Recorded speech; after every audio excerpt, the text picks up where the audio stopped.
மொழியை போட்டு விசுவாசிச்சாங்க அவங்க வந்துட்டாங்க. இப்போ நமக்கு பல பிரச்சனைகள் நமக்கும் ஒரு பீகாரில் எழுதிட்டாங்க, மற்ற ஊருக்கு அது எழுதியிருக்காங்க பிரச்சனை.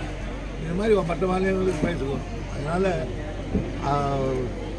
நாங்கள் எங்கள் திட்டத்தை இது மட்டும் இல்லாமல் பல திட்டங்களை நாங்கள் ஒரு கேஸ் போட்டோம். இவர் அது மாதிரி ஒரு சில ஊரில் போட்டிருக்காங்க. அங்கே திட்டங்கள் நல்லா இருந்தால் இன்னும் ஃபாலோ. அதே போல இப்போ ஸ்டாலின்ற ஒரு திட்டத்துக்கு ஸ்டாலின்ற பெயரை வந்து வைக்கக்கூடாது, ஏன்னா இது அரசு கொண்டு வர திட்டம், அந்த பெயரை ஏன் வைக்கிறாங்கன்னா அதிமுக வந்து நீதிமன்றத்தை நாடி இருக்காங்க சார். இப்போ இந்த மாதிரி பெயர் வைக்கக்கூடாது, ஏன்னா அரசு திட்டங்களுக்கு நீதிமன்றம் என்ன சொல்லுகிறதோ அதுக்கு நாங்கள் கட்டுவோம். தமிழகத்தில் வந்து ஆணவ கொலைகள் அதிகரிச்சிருச்சுன்னு சொல்லிட்டு கடந்த 6 ஆண்டுகளில் ஒரு கோரிக்கை இருக்குது, இதுக்கு தனி சட்டம் இயற்றணும்னு சொல்லிட்டு. தேச அளவுலையும் சட்டம் இயற்றணும், அதற்கு தமிழக அரசும் அழுத்தம் கொடுக்கணும்னு சொல்லிட்டு இருக்காங்க. இதில் என்ன நடவடிக்கை இருக்குது சட்டத்துறை? அதாவது ஆணவ கொலை என்பது ஒரு கண்டிக்கத்தக்கது. ஒரு நாட்டில் சட்டம் ஒழுங்கு கெட்டு போகிறதுக்கு முதல் காரணம் ஒரு நாட்டில் எவ்வளோ ஆணவ கொலை நடக்குதுன்றதெல்லாம் கணக்கெடுத்து பார்ப்பாங்க. அதை இன்னும் கொஞ்சம் வன்மையாக ஒரு தண்டிக்கணும், அல்லது அந்த கேஸ் அதிகமாக முடிக்கணும். அதனால் அதை மீது கடுமையான நடவடிக்கை எடுக்க வேண்டும் என்பதில் யாருக்கும் மாறுபட்ட கருத்து கிடையாது.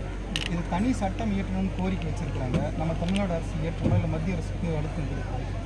மத்திய அரசு அது அவங்க இஷ்டம். நாங்கள் எங்களுக்கு வந்ததுன்னா நாங்கள் செய்வோம், இல்லை அவங்க தான் செய்வோம். யாராவது செய்தாலும் செய்யணுன்றது எனக்கு மாறுபட்ட கருத்து கிடையாது. நாம செய்ய வாய்ப்பு இருக்குது சார். இப்போ நீங்கள் சட்டத்தை அது முதலமைச்சர் தான் சொல்கிறோம் சார். அதே போல் பாஜகவிற்கு தமிழ்நாட்டில் வாக்கு வங்கி கம்மியாக இருக்கிறதுனால இப்போ வட மாநிலத்தை சேர்ந்தவங்களுக்கெல்லாம் வாக்குரிமை அளிக்கிறதா ஒரு புதிய ட்ராஜடி எடுத்துகிட்டு வராங்க சார். இப்போ எத்தனையோ தில்லு முள்ளுகளை வாக்காளர் செய்ய பீகாரில் ஆரம்பிச்சிருக்கு பிஜேபி. அது இன்னொரு மாநிலத்துக்கு வரும்.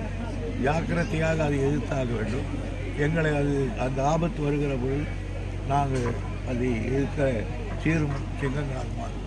அதே போல் வேலூர் மாநகராட்சி மேயர் மேலே இந்த டிடிசிபி அப்ரூவலுக்கு 5 சென்ட் நிலம் கேட்குறாங்கன்ற மாதிரி ஒரு தனியார் இதழில் மாத இதழில் வந்து ஒரு குற்றச்சாட்டை செய்தியாக வெளியிட்டிருக்காங்க சார். ஒரு அப்ரூவல் கொடுக்கணும்னா 5 பிளாட்டு கொடுக்கணுன்ற மாதிரி மேயரும் வேலூர் சட்டம் பத்திரிகைகளை வருதுன்னு கேட்டீங்கன்னா எங்கள் மேலே எவ்வளோ பத்திரிக்கை நான்லாம் படிக்கிறது கிடையாது. அதாவது பத்திரிகைகளை நேர்மையாக செய்கிறது வேறு, செய்ய வைக்கிறது வேறு. அதெல்லாம் நான் உங்களுக்கும் தெரியும், எனக்கும் தெரியும். அதனால் மல்லாண்டு சொல்லுவாங்க. ஆகிய இந்த செய்திகள் எல்லாம் போடுகிறவர்கள் எப்படிப்பட்டவர்கள் ஏன் போடுறாங்க? ஓகே.